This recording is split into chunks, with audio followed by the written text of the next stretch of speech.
إن الحمد لله والصلاة والسلام على رسول الله وعلى آله وصحبه ومن دعا بدعوتهم إلى يوم الدين. أما بعد فقد قال الله عز وجل: أعوذ بالله من الشيطان الرجيم. بسم الله الرحمن الرحيم. لقد من الله على المؤمنين إذ بعث فيهم رسولا من أنفسهم يتلو عليهم آياته ويزكيهم ويعلمهم الكتاب والحكمة وإن كانوا من قبل لفي ضلال مبين.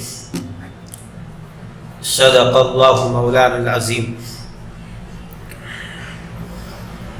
مجلس العلماء کے ذمہ داران اور منتخب ارکان علماء کرام، میرے لیے بڑی مسرت اور سعادت کا موقع ہے کہ دعوت کے فریضے سے متعلق ایک ورکشاپ میں شرکت کا مجھ کو موقع مل رہا ہے.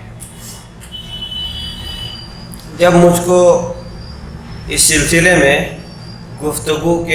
کرنے کے بارے میں کہا گیا تو میرے ذہن میں یہ تھا کہ بر صغیر میں علماء کرام کی دعوتی خدمات، بھارت تو اب وہ ایک مختصر حصہ ہے. میرے ذہن میں بر صغیر یعنی متحدہ ہندوستان تھا، اور تاریخی اعتبار سے میرے ذہن میں یہ تھا کہ جب سے اسلام کی روشنی اس ملک پر پڑی، وہاں سے آج تک کا جو لمبا وقفہ ہے، اور یعنی مکانی اعتبار سے بھی اور زمانی اعتبار سے بھی ظاہر ہے کہ یہ بہت بڑا دائرہ ہے. یہ میرے ذہن میں تھا، اسی اعتبار سے میں نے سوچا تھا، اور میں چاہتا ہوں کہ اسی سے متعلق کچھ اپنی معروضات پیش کروں. تو بر صغیر میں علماء کرام کی دعوتی خدمات. معزز علماء کرام، ہم اس بات کو جانتے ہیں کہ ہمارے اس ملک میں جو اسلام پہنچا ہے وہ تاجروں کے ذریعے سے بھی پہنچا ہے، اور مجاہدین کرام کی سرگرمیاں اور ان کی قربانیاں بھی شامل ہے. لیکن بر صغیر ہند و پاک میں اسلام کے سلسلے میں سب سے بڑی خدمات دعات کی یعنی داعیان کی اور ان حضرات کی رہی جن کو عام طور پر صوفیہ کرام کے نام سے یاد کیا جاتا ہے، جن میں سب سے پہلے نام نامی حضرت معین الدین چشتی رحمۃ اللہ علیہ کا اور ان کے سلسلے کے بزرگوں کا آتا ہے. قطب الدین بختیار کاکی رحمۃ اللہ علیہ، اور ان کے بعد فرید الدین گنج شکر رحمۃ اللہ علیہ، نظام الدین اولیاء رحمۃ اللہ علیہ، اور اس سلسلے کے بہت سے اکابر اور ان کے اسلاف اور اخلاف کا تذکرہ آتا ہے. اس سلسلے کے علاوہ اور بھی سلسلے رہے صوفیہ کرام کے جو اس ملک میں آئے اور یہاں انہوں نے دعوتی سرگرمیاں انجام دی. ہم یہ سارے سلسلے میں جو یہ اکابر آئے ہیں، ان بزرگوں کے سلسلے میں وہ جس جذبے کے ساتھ آئے تھے، جب ان کو پڑھتے ہیں اور سنتے ہیں تو ہم کو حضرت ربیع ابن عامر رضی اللہ تعالیٰ عنہ کی وہ بات یاد آتی ہے جس کو ابھی مولانا مصطفیٰ صاحب ندوی نے پیش کیا تھا کہ انہوں نے رستم کے میدان میں یہ بات، جب رستم نے ان سے پوچھا تھا ما جاء بکم، تم لوگ یہاں اس ملک میں کیوں آئے ہو، ایران میں تمہارے آنے کا سبب کیا ہے، تو انہوں نے اپنا تعارف کرایا تھا اللہ ابتعاثنا لنخرج العباد من عبادت العباد الى عبادت اللہ وحدہ، اور پورا تعارف کرایا تھا. اس سلسلے میں صرف ایک بات کی طرف اشارہ کرنا میں چاہتا ہوں کہ انہوں نے یہ بات کہی تھی اللہ ابتعاثنا، اللہ نے ہم کو بھیجا ہے. وہ یہ بات کہہ سکتے تھے کہ ہم کو امیر المومنین حضرت عمر ابن خطاب رضی اللہ تعالیٰ عنہ نے بھیجا ہے. وہ یہ بات کہہ سکتے تھے کہ ہم کو حضرت سعد ابن ابی وقاص رضی اللہ تعالیٰ عنہ نے بھیجا ہے. لیکن انہوں نے یہ بات کہی تھی اللہ ابتعاثنا، اللہ نے ہم کو بھیجا ہے. ان کی یہ بات یہ ہم کو بتاتی ہے کہ ہم پر یہ جو ذمہ داری ڈالی گئی ہے اللہ کے رسول صلی اللہ علیہ وسلم کے ذریعے سے آپ کی پوری امت پر اور خصوصاً علماء کرام پر، تو یہ کہ ہم اللہ کی طرف سے براہ راست اس کام پر مامور ہے اور اس کام کے لیے ہم بھیجے گئے ہیں۔ بر صغیر ہند و پاک میں جو حضرات علماء کرام، یہ جو صوفیہ کرام کے نام سے لوگ جانے جاتے ہیں، در حقیقت یہ اپنے زمانے کے بڑے درجے کے علماء کرام تھے۔ ان میں سے اکثر حضرت معین الدین چشتی رحمۃ اللہ علیہ اور ان کے اسلاف۔ میں نے جو دوسری یہ آیت پاک تلاوت کی تھی، اس سے میرا منشا یہی تھا یہ بتانا کہ اللہ کے رسول صلی اللہ علیہ وسلم کی بعثت کو مومنین کے لیے اللہ کا سب سے بڑا احسان اللہ تعالیٰ نے قرار دیا۔ لقد من اللہ علی المؤمنین اذ بعث فیہم رسولا من انفسہم، اللہ کا بڑا احسان قرار دے کر حضور اکرم صلی اللہ علیہ وسلم کے 4 فرائض یا بعثت کے 4 مقاصد اللہ تعالیٰ نے بیان فرمائے۔ یتلو علیہم آیاتہ ویزکیہم وَيُعَلِّمُهُمُ الْكِتَابَ وَالْحِكْمَةَ، یہ جو 4 مقاصد ہے، تلاوت آیات، تزکیہ نفوس اور تعلیم کتاب اور تعلیم حکمت۔ میرے اس آیت کی تلاوت کرنے کا مقصد یہ تھا کہ یہ بزرگوں کے سلسلے کو اگر ہم پڑھتے ہیں اور باریکی سے اس کا جائزہ لیتے ہیں تو اس میں ہم کو یہ بات ملتی ہے کہ ان بزرگوں کے یہاں اس کا بڑا اہتمام تھا کہ قرآن مجید کی آیات کو، یعنی قرآن مجید کے متن کو صحیح ڈھنگ سے تجوید کے ساتھ پڑھا جائے، یہ ان کے یہاں اہتمام ہوتا تھا۔ اس کے ساتھ ساتھ جو ہے وہ قرآن مجید کے معنی اور مفہوم کو جاننے اور اس کی گہرائی میں اترنے کی بھی پوری کوشش کرتے تھے۔ اور تصوف کے سلسلے میں ایک غلط فہمی ہے اس کے بارے میں میں یہاں درمیان میں بات واضح کرنا چاہتا ہوں کہ ایک کام تو وہ تھا جو صوفیہ کرام نے، جو واقعتاً اہل علم تھے، اہل اللہ تھے، اہل دل تھے، ان لوگوں نے دعوتی خدمات انجام دی، دینی خدمات انجام دی، پوری قوم کی تعلیم اور تربیت کا فریضہ انجام دیا۔ لیکن افسوس کی بات یہ بھی ہے کہ بعد کے دوروں میں خود ان کی نسل میں یا ان کے تربیت یافتہ لوگوں کی نسل میں یا ان کی اولاد میں ایسے لوگ پیدا ہوئے جو اہل علم نہیں تھے اور جو اپنے بڑوں کے وارث ہوئے۔ جیسے ہم کو قرآن مجید سے بھی ایک بات معلوم ہوتی جب ہم بنی اسرائیل کی تاریخ کا مطالعہ کرتے ہیں قرآن کی روشنی میں کہ یہ انبیاء کی اولاد ہے، لیکن انہی انبیاء کی اولاد میں جب یہ نسلیں آگے بڑھی جن کے اندر علم نہیں تھا یا علم تھا لیکن وہ خواہشات پر چلنے والے تھے، تو یا تو کم علمی کی وجہ سے یا اتباع ہوا کی وجہ سے انہوں نے اپنے اسلاف سے الگ راستہ اختیار کیا۔ قرآن مجید میں اس کے اشارے موجود ہیں اور احادیث میں بھی اس کی وضاحت موجود ہے۔ تو جیسے انبیاء علیہ السلام کی تاریخ ہم قرآن مجید میں پڑھتے ہیں کہ ان کے بڑوں نے، انبیاء نے ہدایت کا کام کیا اور بعد میں ان کے اخلاف نے یا یہ کہیے ان کے ناخلف جو وارثین تھے انہوں نے دین کو نقصان پہنچانے کا کام کیا۔ تو یہاں بھی یہ جو صوفیہ کرام کہلاتے ہیں انہوں نے اسلام کی اشاعت کا فریضہ انجام دیا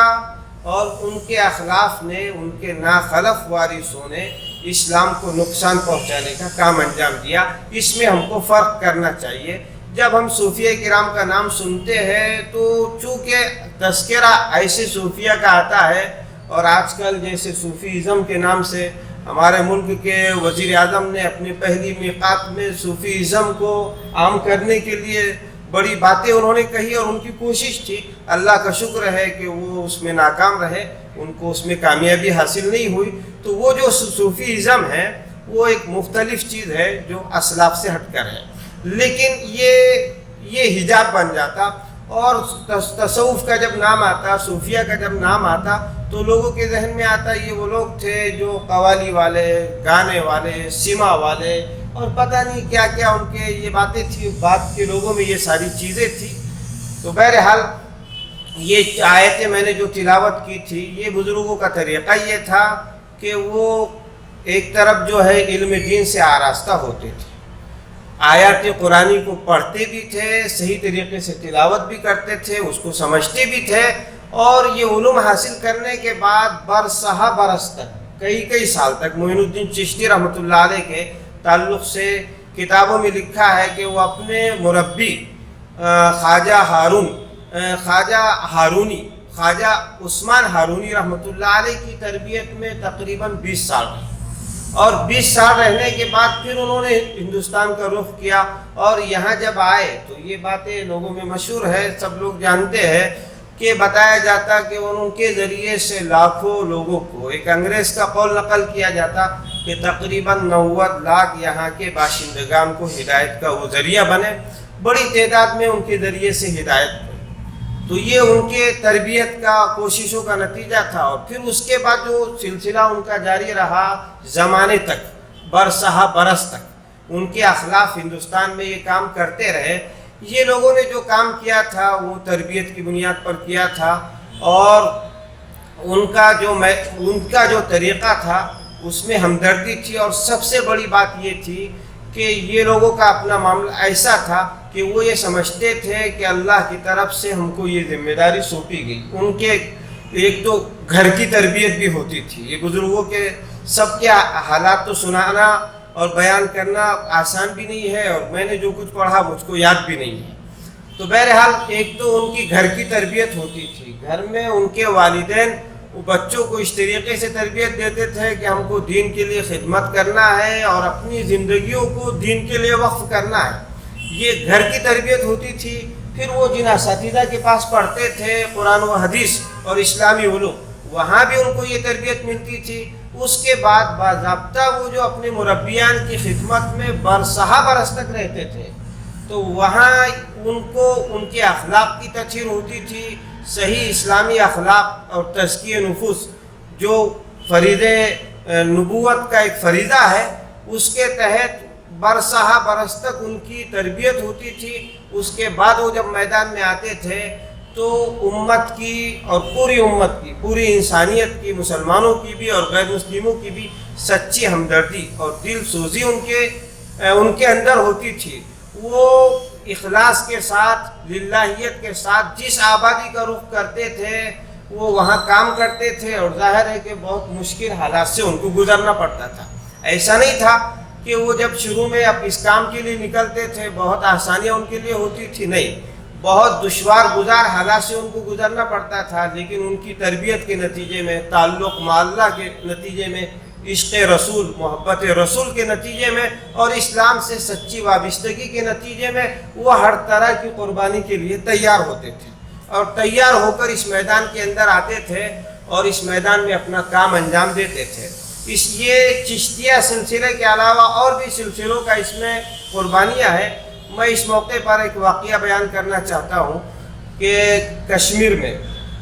کے تعلق سے بیان کیا جاتا کہ پورے ہندوستان میں صوفیہ کرام کی کوششوں سے، خاص طور سے اور بھی لوگوں کی کوششیں ہیں اور قربانیاں ہیں، اور ہم کو ان کے قدردان ہیں، اللہ ان کو جزائے خیر عطا فرمائے۔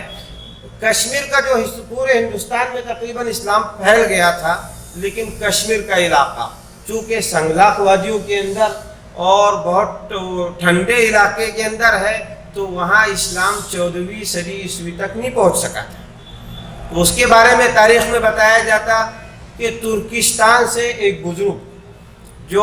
جن کا نام شرف الدین عبد الرحمن بلبل رحمۃ اللہ علیہ کے نام سے مشہور ہے، وہ ترکستان سے بتاتے پیدل سفر کر کے کشمیر پہنچے تھے۔ اس زمانے کے اندر بہت دشوار گزار سفر انہوں نے کیا تھا، اور وہاں کے جو غیر مسلم اس وقت کے راجا تھے ان سے انہوں نے ملاقات کی۔ ان کی ملاقاتوں کے نتیجے میں وہ راجا مسلمان ہو گیا، اور مسلمان ہونے کے بعد انہوں نے راجا سے یہ بات کہی کہ ہم کو اجازت دیجیے، ہم پورے کشمیر کے اندر جائیں گے، لوگوں سے ملاقات کریں گے۔ لیکن راجا نے کہا کہ آپ کو جانے کی ضرورت نہیں، ہم خود لوگوں کو آپ کے پاس بھیجیں گے۔ اور ان کی کوششوں کے نتیجے میں ایک علاقے میں اسلام پھیلا، اور ان کا وقت آ گیا اور وہ دنیا سے چلے گئے۔ ان کے جانے کے کچھ عرصے کے بعد ایک ایران کے رہنے والے بزرگ جو بڑے عالم دین تھے اور بہت بڑے مصنف تھے، ان کو اس کا احساس ہوا کہ کشمیر میں دعوت کا کام لے کر جانا چاہیے۔ تو وہ ہمدان کے علاقے سے، ایران سے، انہوں نے رخت سفر باندھا اور وہ کشمیر پہنچے۔ کشمیر پہنچنے کے بعد انہوں نے وہاں کا جائزہ لیا، یہاں مسلمان ہیں اور یہ کس فکر کے مسلمان ہیں، اس سے پہلے جو حضرات یہاں دائی بن کر آئے انہوں نے کس اصول پر ان کی تربیت کی، تو ان کو اندازہ ہوا کہ یہاں جن صاحب نے خدمت انجام دی، جو پہلے بزرگ تھے عبدالرحمن بلبل صاحب رحمۃ اللہ علیہ، وہ حنفی مسلک تھے، انہوں نے یہاں کے لوگوں کی تربیت حنفی مسلک کے مطابق کی، تو انہوں نے سوچا کہ میں شافعی المسلک ہوں، اگر ان لوگوں کو شافعی مسلک کے مطابق تلقین کروں گا تو ان کے اندر بے چینی پیدا ہوں گی، انتشار ہوگا، اختلاف پیدا ہوگا، تو انہوں نے بجائے اس کے کہ وہ شافعی مسلک کے مطابق لوگوں کی تربیت کرتے، وہ بڑے عالم دین تھے، حنفی مسلک سے بھی وہ واقف تھے، انہوں نے لوگوں کی تربیت حنفی مسلک کی بنیاد پر کی اور ضرورت محسوس کی کہ میں اکیلا سب کی تربیت نہیں کر سکتا، تو ان کا ایک بڑا حلقہ ہمدان کے اندر تھا ان کے تلامذہ کا، وہ واپس جو ہے ہمدان آئے اور اپنے تلامذہ کو جو فقہ شافعی سے متعلق تھے سب کو انہوں نے فقہ حنفی پڑھایا، باضابطہ فقہ حنفی ان کو پڑھایا اور فقہ حنفی پڑھا کر ان کو سمجھایا کہ ہم کو ایک ایسے علاقے میں دعوتی کام کرنا ہے جو جہاں کفر پھیلا ہوا ہے، ہزاروں لوگ کفر کی زندگی گزار رہے ہیں، تو اس لیے ہم اس علاقے کے اندر انتشار نہ ہو، تو ہم کو حنفی مسلک کے مطابق لوگوں کی تعلیم و تربیت کرنا ہے، یہ مسلک سیکھنا ہے، تو وہ جو ہے پوری ٹیم لے کر اپنے تلامذہ کی کشمیر آئے، انہوں نے دعوت کا بھی کام کیا اور امت کی تربیت کا بھی کام کیا۔ پھر بتاتے کہ وہ تیسری مرتبہ جو ہے پھر ہمدان آئے اور ہمدان آنے کے بعد وہ اس ذہن کے ساتھ آئے تھے کہ یہ جو لوگ ہیں جو اسلام کے اندر آئے،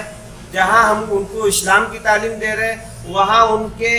معاش کا بھی بہتر سے بہتر انتظام ہونا چاہیے۔ ہمارے یہاں ہمدان میں ایران میں جو ترقی یافتہ فنون ہے، جو صنعتیں ہیں، وہ کشمیر کے نو مسلموں کو بھی اس سے جو ہے واقف کرانا چاہیے تاکہ یہ صنعتیں ان کے اندر فروغ پائے۔ انہوں نے اپنے یہاں کے صنعت کاروں کو تیار کیا، وہ 62 آدمی تھے، تیار کیا اور ان کی بڑی ٹیم لے کر وہ کشمیر آئے اور کشمیر آ کر وہاں کے نو مسلموں کو، مسلمانوں کو انہوں نے صنعت و حرفت کی بھی تعلیم دی۔ یہ واقعہ بڑا سبق آموز ہے اور ہم کو یہ بتاتا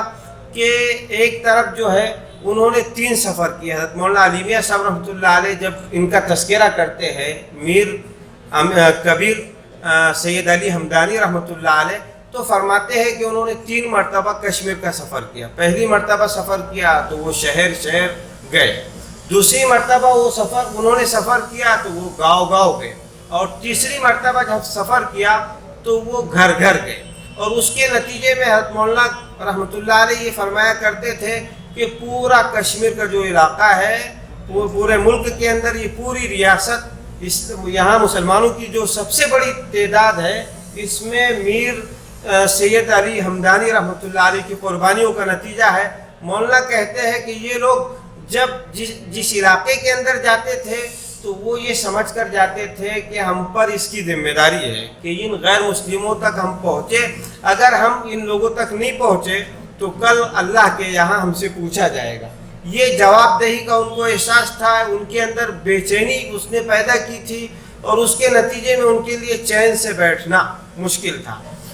تو یہ ایک زبردست واقعہ ہے۔ اسی طریقے سے ماضی جو درمیانی تاریخ ہے ہندوستان میں اسلام کی اشاعت کے سلسلے میں اور اشاعت سے زیادہ اسلام کی حفاظت کے سلسلے میں حضرت مجدد الفسانی رحمۃ اللہ علیہ اور حضرت شاہ ولی اللہ رحمۃ اللہ علیہ، یہ روشن نام ہے اور علماء ان سے واقف ہے۔ حضرت مجدد صاحب نے جو ہے کیسے خدمات انجام دی، ایک بات جو ہے یہاں درمیان میں یہ بھی ذہن میں آئی، ہمارے یہ بھی بات یاد رکھنے کی ہے کہ ہمارے ان بزرگوں نے جہاں عوام کو اپنی محنت کا میدان بنایا، راجہ، بادشاہ، حکمرانوں کو بھی اپنی محنت کا میدان بنایا، جیسے عبدالرحمن بلبل صاحب رحمۃ اللہ علیہ کے سلسلے میں آیا کہ انہوں نے ہندو راجہ کو دعوت دی اور وہ مسلمان ہو گیا تو اسلام کا دروازہ کشمیر کے لیے کھل گیا۔ اسی طریقے سے حضرت معین الدین چشتی رحمۃ اللہ علیہ کے سلسلے میں آتا ہے کہ وہ جب ہندوستان آئے تھے تو انہوں نے اجمیر کا رخ کیا تھا، اور اجمیر جو ہے یہاں راجواڑے تھے، وہاں راجہ تھے، انہوں نے وہاں کے راجہ کو دعوت دی۔ تو بہرحال جہاں ایک طرف جو ہے عوام الناس کو دعوت دینا ہے، اس کے ساتھ ساتھ جو ہے یہ حکومت کے ذمہ داروں کے لیے تدبیر کرنا، ان کو اسلام سے قریب لانے کی، ان تک اسلام کا پیغام پہنچانا، یہ ایک بہت اہم ذمہ داری ہے۔ حضرت شاہ ولی اللہ رحمۃ اللہ علیہ کے تربیت یافتہ لوگوں میں سید احمد شہید رحمۃ اللہ علیہ کا نام آتا ہے۔ انہوں نے جہاد کا فریضہ بھی انجام دیا، اور جہاد سے پہلے اور حج کے فریضے سے پہلے انہوں نے ہندوستان کے ایک بڑے علاقے کے اندر، یو پی اور بہار کے علاقے کے اندر ایک دعوتی سفر بھی کیا تھا، جس کے ذریعے سے